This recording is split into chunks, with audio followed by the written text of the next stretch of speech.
Support for the Nocturnists comes from the California Medical Association. Season 5 of the Nocturnist Stories from the World of Medicine is sponsored by the Physicians Foundation.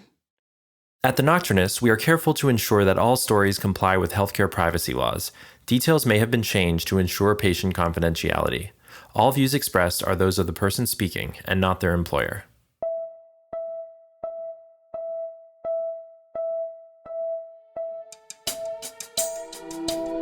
You're listening to The Nocturnists, Stories from the World of Medicine. I'm Emily Silverman. During the peak of the pandemic, the demand for physicians far outstripped the supply. Urgent calls went out for doctors who could help, people who could come out of retirement or leave the comfort of their medical specialty to staff up the hospital wards and ICUs. Today's episode features the voices of two of those doctors, Jackie Howitt and Gretchen Volk. Jackie retired from her clinical OB-GYN practice in 2019 and educates med students as a clinical associate professor in the Department of Health Humanities at the University of Rochester. Gretchen is an urgent care pediatrician in Rochester who completed her pediatric residency at Strong Memorial Hospital. When Jackie and Gretchen first reached out to me about their story, I was very intrigued because they were proposing that they tell their story together as a dialogue. We had never done that before at the Nocturnists. Usually our stories are monologues, but in this case, it made all the sense in the world since this particular story is about friendship and solidarity. So we paired Jackie and Gretchen with one of our amazing story coaches, screenwriter Melissa Brandt, who helped them shape their story for the stage. And wow, the results were incredible. Before I speak with Jackie and Gretchen, take a listen to their amazing live performance at the Nocturnists in San Francisco in June of 2022. Here's Jackie and Gretchen.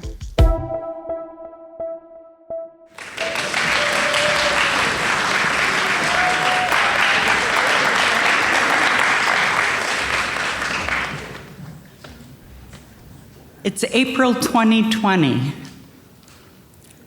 And I am obsessively watching these COVID cases rise, watching those enlarging red dots on the US maps, watching the COVID death numbers increase, seeing images of refrigerator trucks used as temporary morgues in New York City. I'm in the Rochester airport, and it's quiet. Lots of bright lights, but no hustle and bustle of people. The marquees all have listed the canceled departures and arrivals. The only flight out today is the one that's taking me to JFK. 2 weeks ago, Governor Cuomo came on TV and said, "Come to New York to healthcare workers." And so I signed up to volunteer, not truly expecting they would accept an offer of help from a general pediatrician, but they did. I didn't think they would want a retired OB-GYN either, but they did.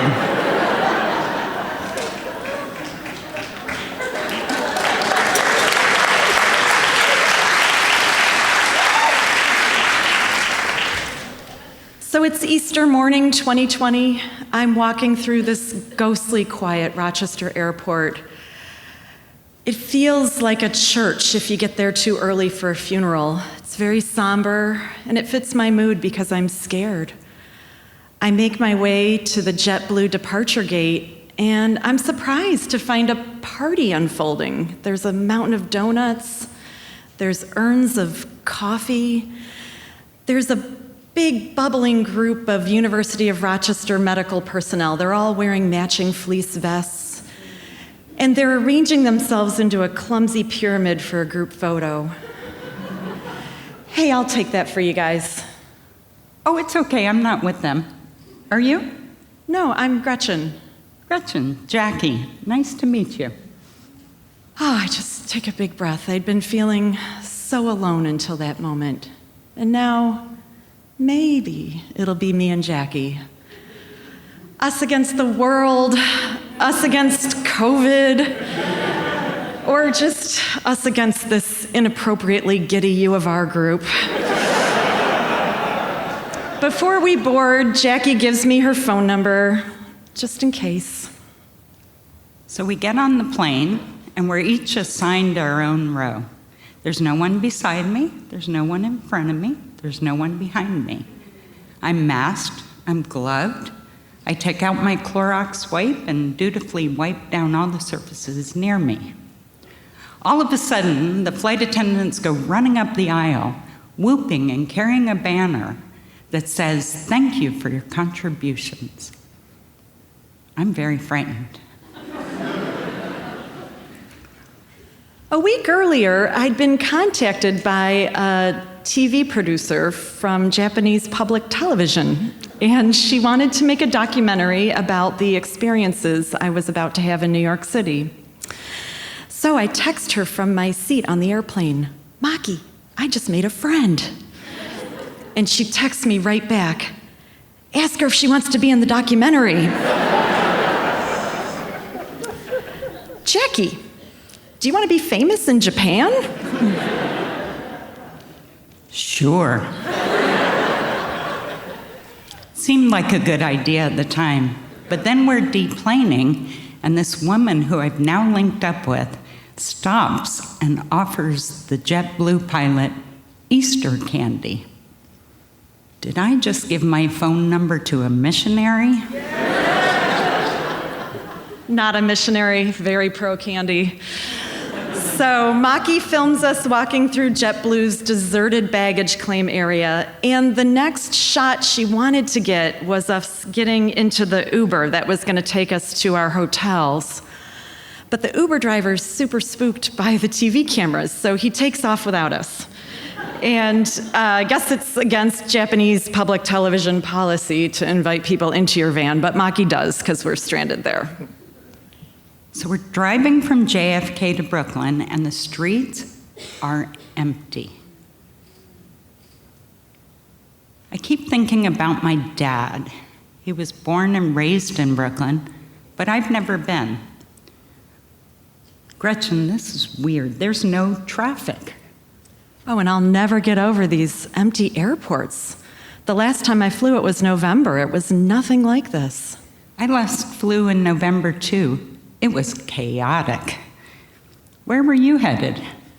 I was trying to get from Rochester to Los Angeles before my dad died.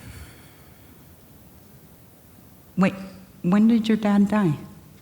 November 17th. I struggle against my seatbelt. Suddenly it's too tight. I have to look her in the face. November 17th, 2019? Yes. That's when my dad died, too. Okay, she's fucking with me, right? This complete stranger, weasels her way onto my Japanese TV show and, fabricates when her dad died. But that doesn't make sense. Nobody would do that. That's crazy. I mean, it's just like a kind of a cool coincidence. Our dads, they're sitting up in heaven, together, and they're like, yeah, our daughters should meet. My God. You're being such an infant. Don't be like that. Okay, just slow down, think it through.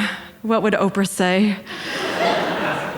Oprah would say, Gretchen, you were meant to meet Jackie today. So we meet for dinner, but almost everything is closed. We finally find a place where we can get takeout sushi, and we sit and we talk about our day-to-day lives, our families, our careers, and we find other connections. For example, I grew up in Gainesville, Florida. Oh, my daughter lives there. She goes to UF. Where did your daughter go to school? In Rhode Island, Brown. I went there too. Oh, yeah, of course you did. That's where I went. I did my residency in Hartford. I did a trauma rotation there. So I still have a lot of family in Gainesville, but it's complicated. Yeah, I get it. I don't talk to my mom. I don't talk to mine either. I've been assigned to work on a COVID unit at an inner city hospital in Brooklyn. I'm on a labor and delivery unit on a different inner city hospital in Brooklyn. Every morning, Maki meets me outside the hospital and films me going in, but she's not allowed inside. No visitors are allowed, including family. Laboring women have to labor alone. Moms and babies are separated until the COVID tests return. Sometimes that takes more than 24 hours. I look and feel like a space alien in my PPE and walk around with 3 masks on at a time. It's hard to find anything to eat and all the drinking fountains are turned off. Probably a good thing since all the bathrooms are locked. My ears hurt from these mask loops, and the hazmat suits are so hot, and I am so tired. Every night, I return to my marijuana-scented Days Inn hotel room, and I eat the food I had scrounged up in the vending machines in the hospital lobby, and I FaceTime Maki and tell her, what happened. And then I call Jackie, because I really need to talk. Hi, Gretchen. How was your day? The ICU team blasted through our unit today. They pointed at a few patients and said they would take them. Then they pointed at these others and called them unsalvageable. That's just not a word I generally use as a pediatrician, but I get it. I can see with my own eyes what's going on around here. And as heartbreaking as this is at a human level, some of what we're doing is just hotel management. The ED is desperate for our beds. I had to do an emergency C-section on a patient today who only spoke Spanish. The baby was born with Down syndrome, and the pediatric team rushed him off to the neonatal ICU. When she woke up from anesthesia, she started crying and asking about her son, crying louder, but none of us spoke Spanish, so we couldn't answer. There are no translation services available in the operating rooms. On rounds this morning, there was this young man. He was sitting up in bed. He would sparkle in his eye. He looked really good. And he explained to us it was because his family had sent in some honey for him to eat every day. And they had told him the honey was going to help him beat COVID. And it seemed to actually be working better than anything else we were offering. Later in the afternoon, he unexpectedly coded and died. And the hospital staff seemed to be taking it really hard, and I learned it was because he worked on our unit, and they all knew him. And I just can't believe, he was telling us about honey, and then within a few short hours, he was dead. As I'm running from patient to patient and floor to floor, I keep hearing Alicia Keys belting out Empire State of Mind, which our hospital plays every time a COVID patient comes off a ventilator. But it stops me every time, because I remember that so many people are dying and dying alone. I am so grateful that my father didn't have to die in a hospital alone from COVID. Jackie, if you ever get sick and have to go to the hospital, bring a phone charging cord with you. So many of my patients didn't think to do that on the day they went to the emergency room. And once their phones died, they were just completely out of touch with their family.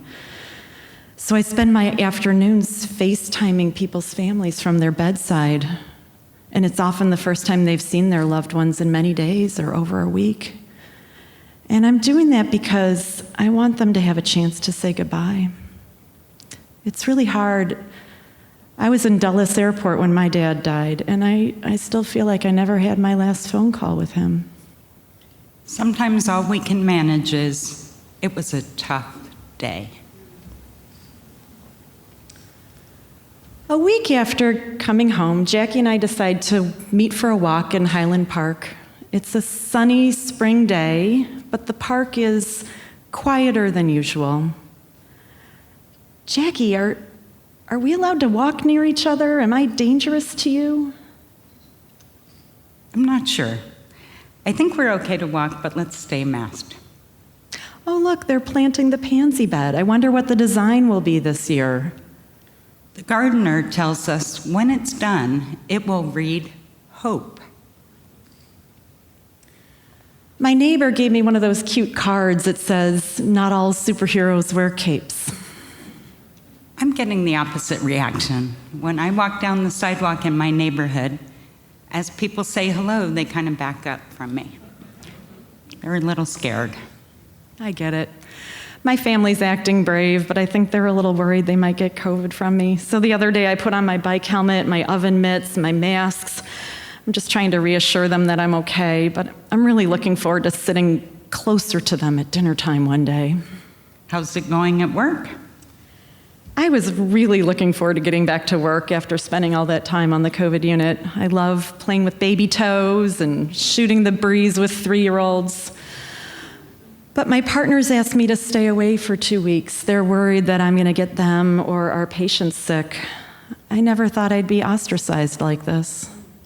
The CDC guidelines say you'll be fine with a mask. They just don't care about the guidelines. They're just really afraid. I feel like I'm being punished for stepping up to the plate. Coming home was harder than we expected it to be. You know, in all the preparation we did to go to Brooklyn, no one ever explained to us how we were supposed to come home. Remember all those modules? We had to have the EMR crash course in EPIC. Oh, yeah. I feel like it would have been helpful to have a return entry module. I agree, yeah. Hey, by the way, I just found out we had to cancel the celebration of life we were going to have for my dad next month. We never had a service for him after his death. We were waiting till his birthday to do this, but because of COVID, we canceled it. And now it just feels really awful that we haven't done anything. I light a candle on the 17th of every month for my dad, which helps. But this month, on the 17th, I was in Brooklyn. Want to do that with me? Jackie is right. It does help. So on the 17th of every month, I light a candle, and then I take a picture of it and I text it to Jackie. By the way, we are famous in Japan, at least.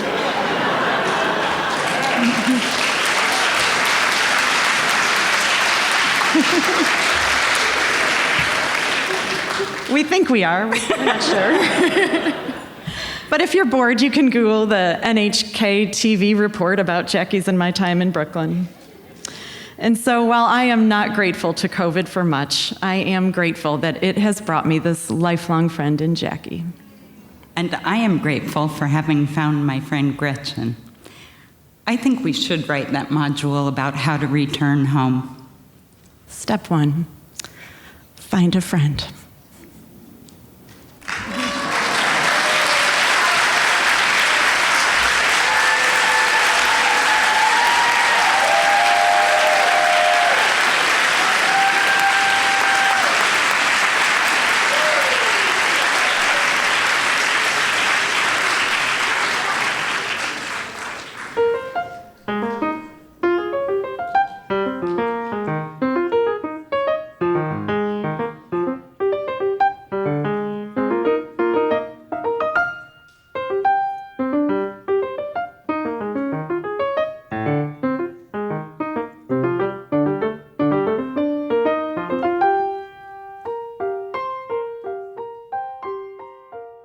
So I am sitting here with Jackie and Gretchen. Jackie and Gretchen, thank you for being here.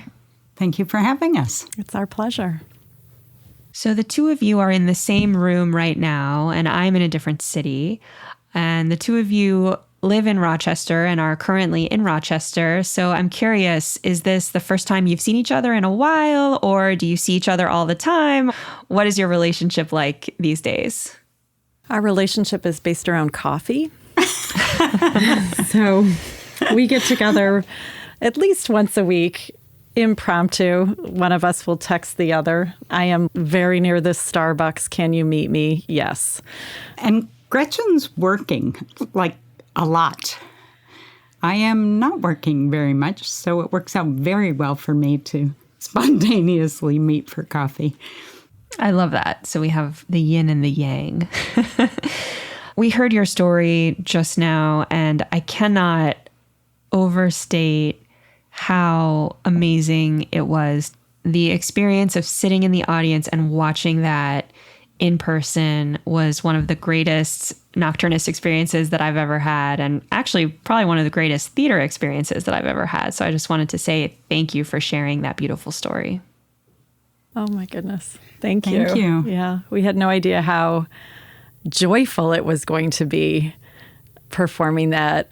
I didn't know what to expect, but I'm super used to just being anxious in front of groups of people. So I expected like a pounding heart and just nervousness and getting through it with Jackie by my side. But right off the bat, the audience was so warm and receptive. We just received that spirit from them. So it was a pleasure to perform there. A lot of people came up afterwards and shared experiences that they had. I was very surprised by that and delighted. Yeah, it was just like a big community hug afterwards. So before we dive into the story for the audience, I'd love just to hear a little bit from each of you about your clinical path. So Gretchen, you are a pediatrician. You're still practicing very actively. Jackie, you are a retired OBGYN. You still do some work, but not doing clinical work anymore. Gretchen, let's start with you. Tell us a bit about your clinical role. I had been in general pediatric practice for just about 20 years. And as of this past March 31st, I left my practice and started working at a pediatric urgent care. I decided with a lot of intention to make a shift in my career with the idea that I have a good chunk of clinical work left in me and I didn't want to spend it doing general peds. So from April to now, my life has become a little chaotic, and I'm now working at 4 pediatric urgent cares. So I'm driving around Western New York like a maniac, having a lot of fun. I really do like the work. I think it was a good shift for me, but I'm a little nomadic and unsettled. Like I used to have a desk with pictures of my children on it, and I knew who my secretary was, and that is just all gone. So that's my path, and hoping to do a lot more international work with the freedom that this urgent care work has given me. So that's what I'm up to. Jackie, how about you? I started out in high-risk OB. I have a fellowship in maternal fetal medicine. I did that for a good number of years. I would say I burned out and turned to general OBGYN, which I loved for many, many, many years, and had a private practice. When that closed, I decided to pursue a master's in public health, which had begun when COVID hit. And during my training of public health, I discovered the medical humanities program, which I loved, switched over to medical humanities. So I completed my training, and I now have a master's in medical humanities and bioethics with an interest in public health. So, Gretchen, you have an eye toward international work, and Jackie, you have an eye toward public health and storytelling and medical humanities. Do you feel like those shifts were catalyzed by the pandemic and your decision to volunteer during the pandemic, or do you feel like it's unrelated, or how did the pandemic tip your career path into these new directions, if at all? Wow, what a good question. Yeah, 100% catalyzed by the pandemic for me. I think the pandemic led me to have a lot of really big thoughts about what is the purpose of anything and everything and what are we doing? And in my general practice, which I had a fair bit of love for, there became so many things that I lost love for, and that just didn't seem important anymore. And I'd had many opportunities to work in clinics in Guatemala, which is completely unpaid, and just thought, like, that's where it's at. This is where medicine is, and this is we're helping people is. We're not checking boxes to fulfill metrics, not arguing with insurance companies. So I just really realized that I didn't want to end my career retiring from general pediatrics.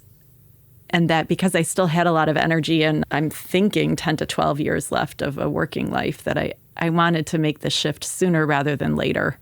And yeah, that was all brought on by the pandemic, causing these big thoughts. And also, I think it really caused me to analyze the people around me that I was working with. And it really clarified for me that I'm different than them. And it's just really easy to wake up every day and just keep doing what you've been doing for 15, 20 years. But it just became necessary for me to say, I need to make a change. My answer is a little bit different. Coincident with the pandemic, I started to experience family members going through the healthcare system. And between that and what was happening with my patients, I was rapidly becoming disillusioned with medical care and how we administer it. The humanities helped fill something in that void that made me think that medicine can still be human, that there is the potential for kindness. The volunteering fit into that, and I would say what I learned from the pandemic and volunteering in the pandemic solidified for me that I was heading in the right direction. So your story begins in the airport, where you meet almost as a fluke, but both of you have independently already made the decision that you're going to volunteer to help in a pandemic.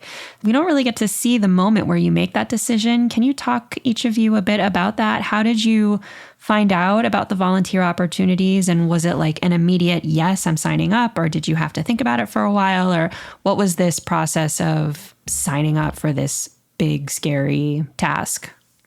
So I was in New York City at the time helping my uncle who had just had surgery when things started closing. And I realized that I was able to volunteer, and it was a little bit harder than I expected to find the people to let them know I was available to volunteer. So I had given up, and all of a sudden got an email saying, "Are you interested in volunteering?"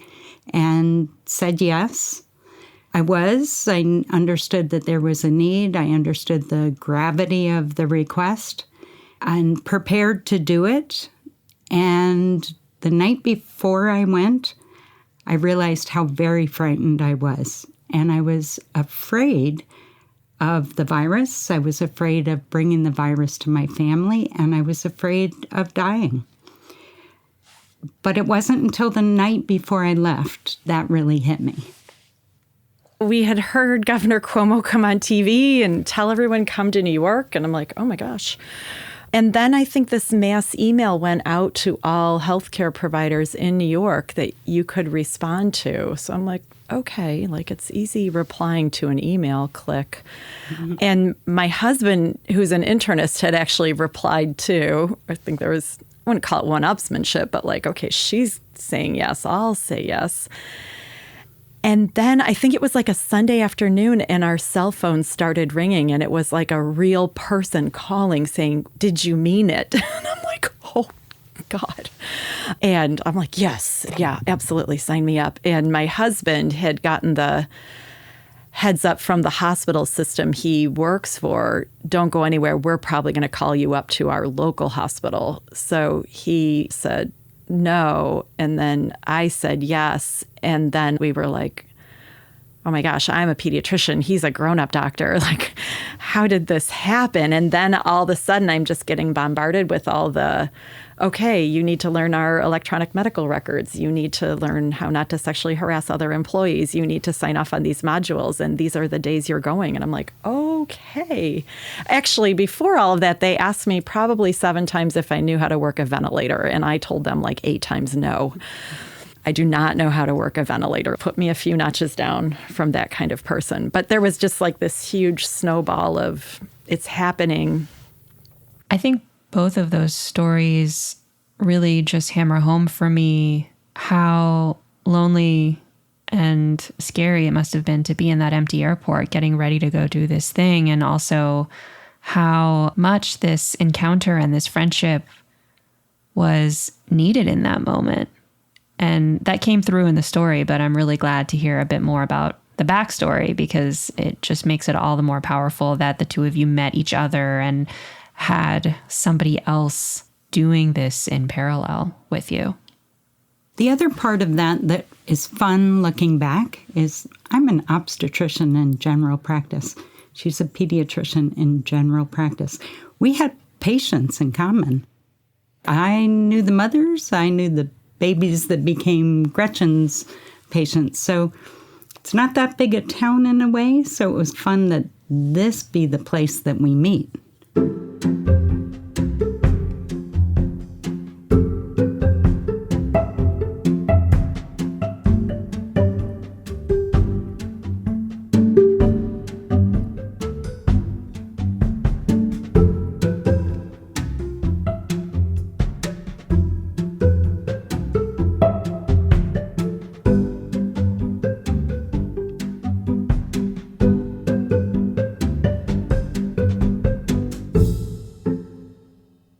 Talk about the story a bit.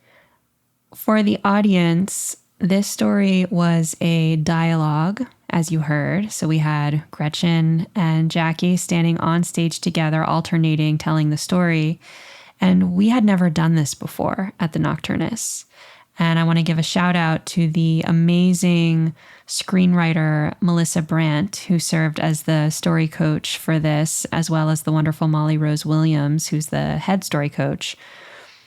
Tell me about the process of building up this story with Melissa, because I feel like when you initially submitted the idea, it was really more of just an idea. So how did you actually take that idea and build it into this very structured, very cinematic story? Well, first of all, we really hit it off with Melissa. Yeah. So when we spoke with her, it was very conversational. She was able to understand us, I feel like, pretty quickly. Her perspective on what had happened during the beginning of the pandemic was totally different than ours, which was an interesting part of the journey of the storytelling. And by that I mean, she was explaining that in Minnesota, for them, it was just a time off from work. So that at first, I think she couldn't relate to the heaviness of the fear that we were talking about with the story.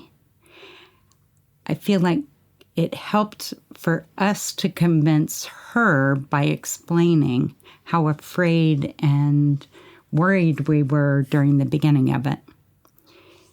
And I feel like it helped us to understand that many of the people couldn't understand our experiences, so that we had to tell it in a different way than we were used to.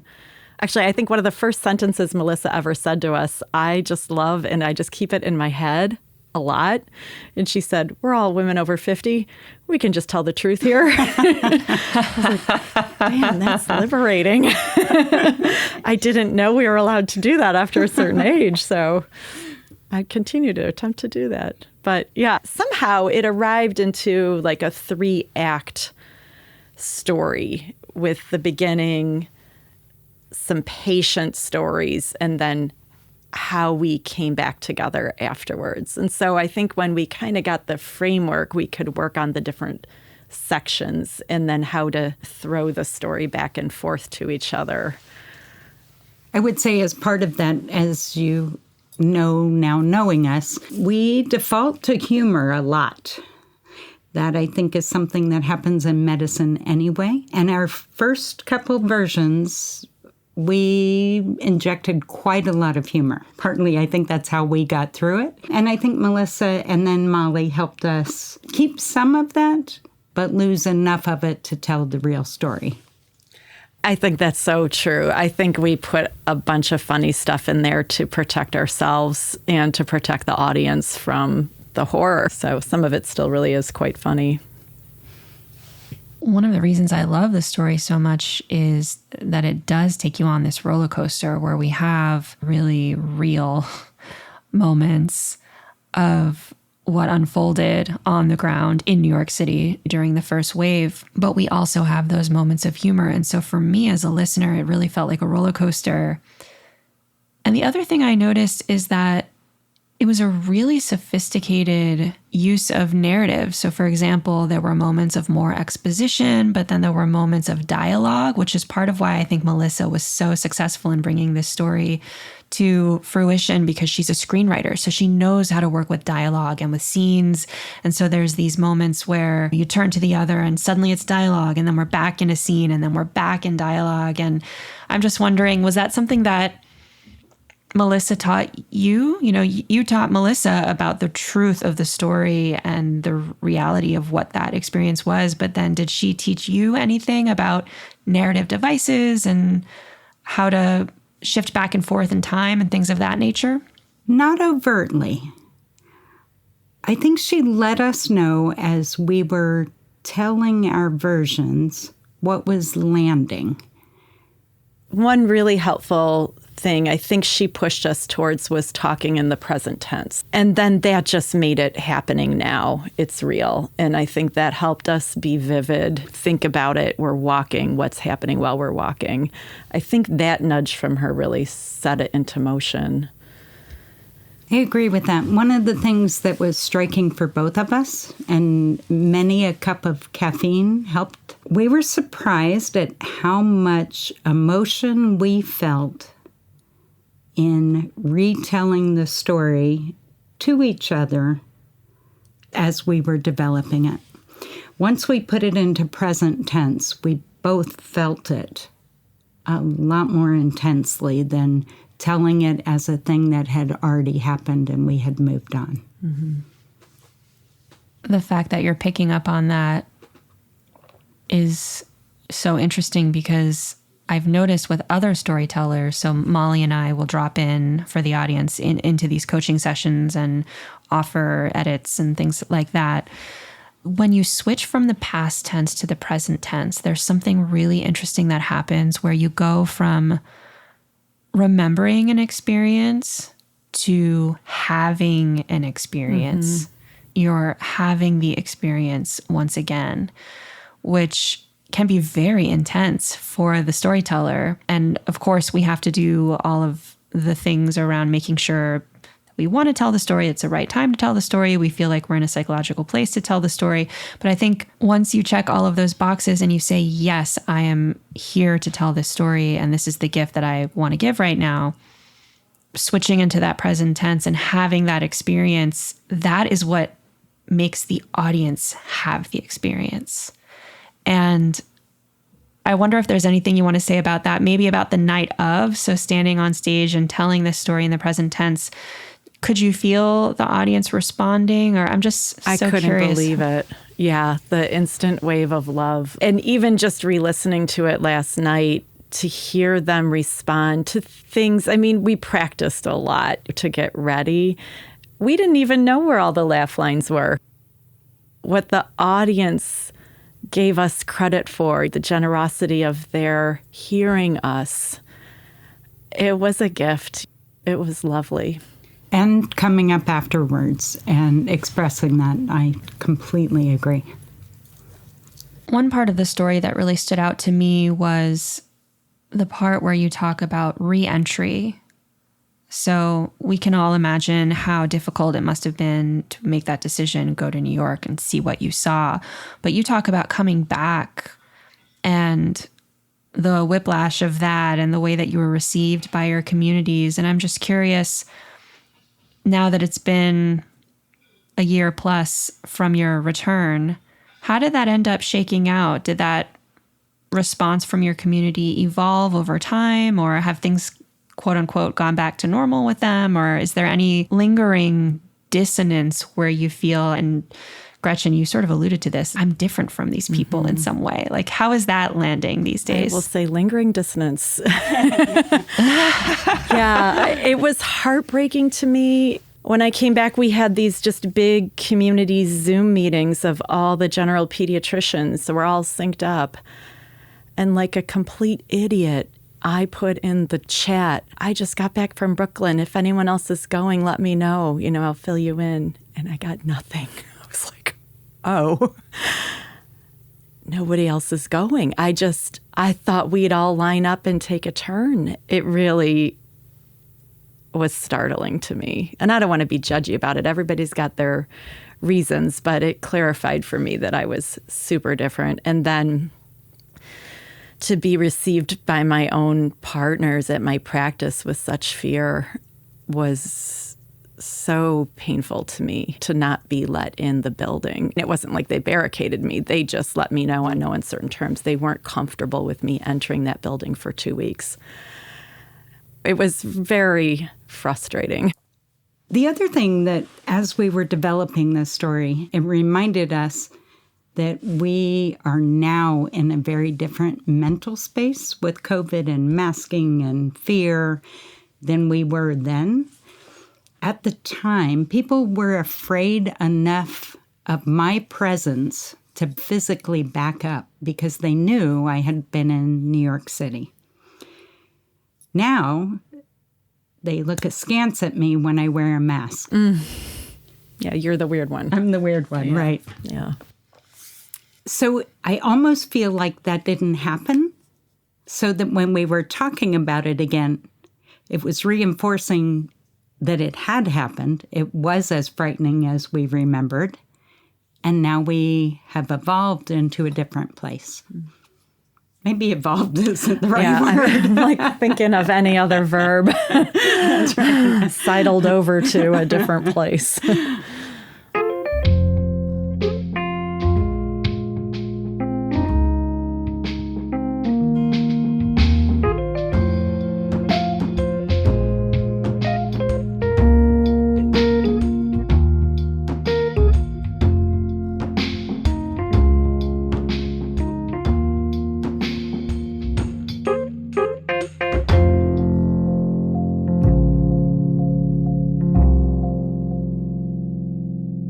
Did either of you end up getting COVID-19?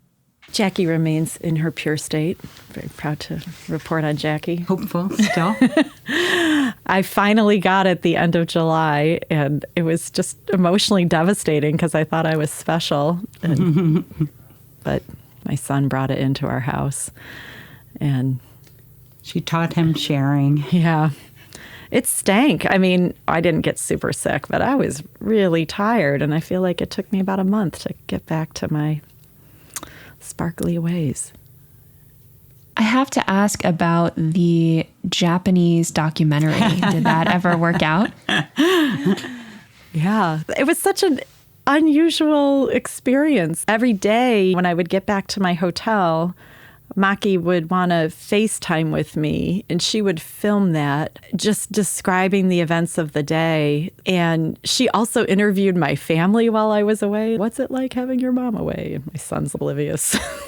Mom? Who's that? But whatever. But then to see the total package that she put together, of course, just reading the subtitles under it, it was pretty neat what she put together. There's a blip in it about the emergency room doctor who committed suicide during that time. She had an angle on it about the mental health toll on the healthcare providers. But it was neat just to have some extra person out there who was interested and caring. So yeah, sometimes I'd be walking to the hospital and her news van would be there, like filming me walking in. I'm like, hey. One of the things she did, which was so lovely, was every night she would text us the audio and a little bit of a text screen thing of the people in New York clapping and making noise. And where I was in Brooklyn, I couldn't hear any of that. In fact, when I looked out the window, all I could see was on a public building next door, the flag at half-mast. Oh, wow. Yeah. And so it was very heartening to get that from her. Yeah, it was nightly. nice. I think they did it at 7 o'clock every night, and I was still in the hospital then. So then I would leave and I'd play my bang, bang, bang, bang. It was very nice. Yeah. We talked a little bit about your plans for the future. So Gretchen, you talked about international work, and Jackie, you talked about really leaning into the medical humanities and public health. But do you have anything more specific in mind, or any dreams for you, Gretchen, that remaining 10 or 12 years, or for you, Jackie, blossoming into your retirement? What do you have in mind for yourselves? I'm going to Guatemala in a couple weeks. There are a couple groups that I've gone down with, and my hope this year would be to go 3 to 4 times for 8-day trips. And I would love to think about doing different opportunities, although if my life is such that for the rest of my days, 3 to 4 times a year, I go down to Guatemala and work in a clinic, I think I would be very content with that. It's very satisfying. But I've heard of other opportunities, like there are some boats that sail around and offer birth control to people on islands in the South Pacific. I'm like, that sounds magical. So I'm definitely open to learning about more opportunities that are out there, or places that could use a pediatrician. So the world is my oyster, maybe. We'll see. Yeah. And I have no idea. I am very uncertain about what my next path will be. I have very much enjoyed working with the Nocturnists. I'm so hopeful that medicine can recover from this. And by this, I'm not sure if I mean COVID or what preceded it. I think that if there is a way to bring it back around to the medicine that I fell in love with, I would love to be involved in that. As women over 50 who have been around the block in medicine and who have also seen the arc of medicine change a lot over the last couple of decades, what are your thoughts about the future of medicine? How might we bring it back around? Or if you have a message for the younger generations, what would you want them to know? Or what are your thoughts about the medicine after you? I'm very pessimistic.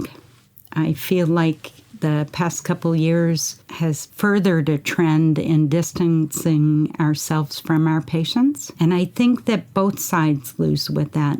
There's enough fragmentation of patient care itself that once you lose that connection, you lose interest in stopping the fragmentation. And I feel like you lose something of the return of medicine. What we love about it is how we can help and how we can help the individuals. And I think that's getting harder to see. I'm hopeful that training will bring it back, but I don't honestly see how it can, because even the training is fragmented. I'm incredibly pessimistic, sadly. It's all about money, what's happening with insurance companies, physicians, hospitals. A lot of people made a lot of money during COVID, and I would say that is disgusting. So I just don't think our country can ever address the real issues. So I just try, in urgent care, I'm just going to give this family the best 10, 15 minutes of their life. Like, I'm just going to do my best. But there are so many other bigger forces and problems at play. I wish I had the energy to fix them. Like, just watching Bernie Sanders, he has given it a good old try and he got close, but somebody with that degree of prestige and power has not succeeded. I'm just not optimistic. So I really just see, if we're lucky enough to have a good provider in a room with a family that wants care, to just give it as much as we have. But that's not enough for society. Yeah, I wish I could be more optimistic. I'm usually very optimistic, but I'm not. Yeah. What about the medical students and residents out there? God love them. Can they fix it? No. My heart goes out to them. I mean, I think we can address their own humanity, prevent their burnout as long as possible, show them the joyful things. Like today in urgent care, there were 3, they're pre-med students. They're as adorable and as shiny as they come. And nobody tells them anything. So I showed them what poop looks like on an x-ray, and they were just They seem very pleased with that. We try to show them a good time because we need them to take our place in a few years. But I'm just so pessimistic about the larger overall structure of what we're all trying to work under. It's just about money. It's too sad. And I would add that those that are already having trouble accessing care, that's getting worse. It's getting so much more separate that if you can afford and access care, you do. And if you can't, it's getting even harder to access consistent care, it seems. Well, I think it's important to keep it real. And I think what you said, Gretchen, these little moments, even if it's something simple as seeing poop on an X-ray, it's in the next generation's hands, and we'll hope for something better. Is there anything else that you'd like to share with our audience before we end? Yes. All right. Jackie time. One of the things that came of this from our story was how close we both were to our fathers. And my father was a physician. He had that old-time patient-doctor interaction. And I felt that this was a lovely way to honor his memory. I think my dad would have been pretty tickled by all this. Yeah. And they died on the same day. Yeah. So maybe they're hanging right now. Yeah. I like thinking that. Beam this podcast somewhere, Emily. Well, if you're listening, boys, howdy, and your daughters are amazing. Gretchen and Jackie, thank you so much for being with me today. Thank you for your service. And thank you for telling your story on the Nocturnist stage. It's been a pleasure. Thank you, Thank Emily. you, Emily. Thanks for listening. This episode of The Nocturnist was produced, edited, and mixed by John Oliver and produced by Carly Besser. Jackie and Gretchen's story was coached by Melissa Brandt, with support from The Nocturnist's head of story development, Molly Rose Williams. It was performed live at the Nocturnist show Together Again at the Brava Theater in San Francisco in June of 2022. Motoko Honda improvised and performed on piano. The Nocturnist executive producer is Ali Block. Our chief operating officer is Rebecca Groves, and Noor Al-Saad is our development and outreach specialist. Our original theme music was composed by Yosef Monroe, and additional music comes from Blue Dot Sessions. The illustrations for this season of The Nocturnist are by Eva Vasquez. The Nocturnist is made possible by the California Medical Association, a physician-led organization that works tirelessly to make sure that the doctor-patient relationship remains at the center of medicine. To learn more about the CMA, visit cmadocs.org.